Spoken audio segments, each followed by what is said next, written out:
Hi folks, G3 here. Welcome to another instalment of my journey to go green.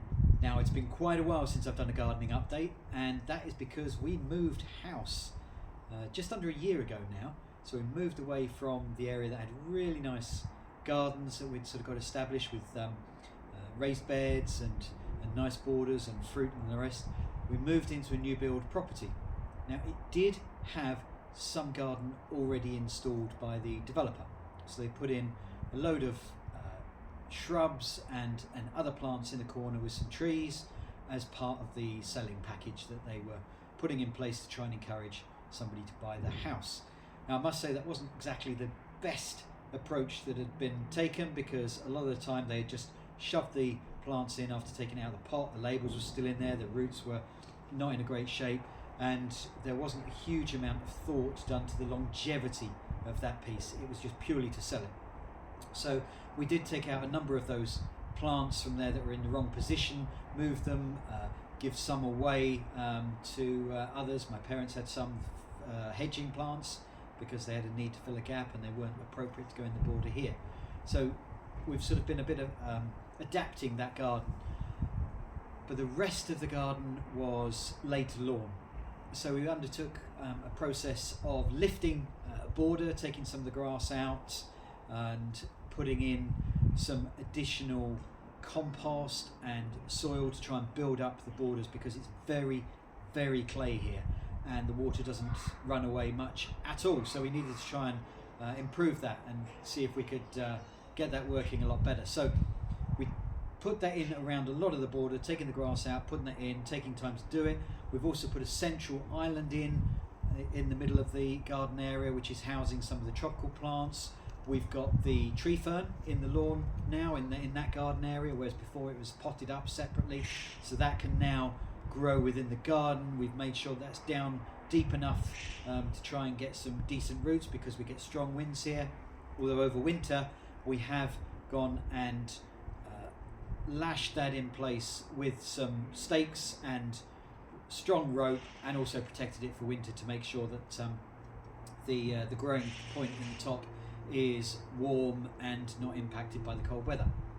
So we've got a nice central island. We did transfer some of the plants from the old house. We potted some up and put those in, including things like snowdrops and a variety of plants that we've sort of grown for a while, some red hot pokers and things like that we plotted in. And we've also gone and put some of the other bits that we had in pots in our potted garden area, and those are now in the border itself. Things like phormiums and the like. So they are now in there in different locations. Not sure how some of these are going to take, because it is a lot wetter than it was before. We had very free draining soil with the chalk previously, whereas here it retains it quite a bit with the clay. So we have seen water pooling on the lawn. Not sure how some of these plants are going to take to that long term, but we've made quite a bit of progress there.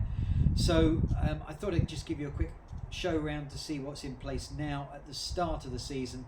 Currently filming this at the start of February, so things aren't particularly growing at the moment, but obviously over the coming year we'll be able to share with you some additional things that we're doing and what we're doing in the garden, so that you'll be able to sort of get a bit of an idea as to what sort of tasks we're undertaking. But I just thought I'd give you a little bit of a rundown, and apologies for not taking you on the journey last year of doing that. We were just keen to get in and get things done and sort of make a bit of a head start on the garden so that it was ready for us to use this year. One of the things that we have done, a big task last year, was to put in an area of patio that I'm on now. So there was a little bit of path coming into the back and for out the French windows, but we've gone and expanded so that we've got a larger patio area and a raised area where we've got some of the potted plants like the fig and the citrus against a wall that's going to get lots of sun, so getting radiated heat back from that, and those will hopefully be able to grow well there. So we've got a patioed area there raised up, and this where we've got the barbecue, and also hopefully being able to have some nice times this summer out here with the chairs and enjoying the garden. And these slabs were second hand. We got them from somebody else on the estate that was doing some work and moving them up. So whilst they don't match the slabs that we had originally in, they are from this estate, some of the first houses that were built here. The estate was first started to be built about 5 years ago, so these are reasonably weathered slabs that are now in place. So it was great to be able to utilise those and reuse those original slabs rather than having to get new. So that's all now bedded in. We've got this nice patio area, and we're looking forward to having a good year here in the garden, and we'll share as much of that as possible with you whenever we can.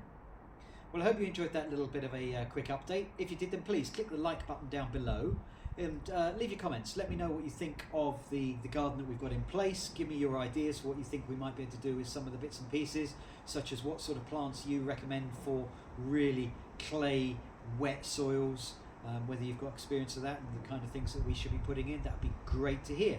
Up next, I've got this video that I think you might find useful, and if you haven't done so already, then why not subscribe to the channel and click the bell icon so you get notified when I load up a new video. Well, thanks for watching, folks. Until next time, bye.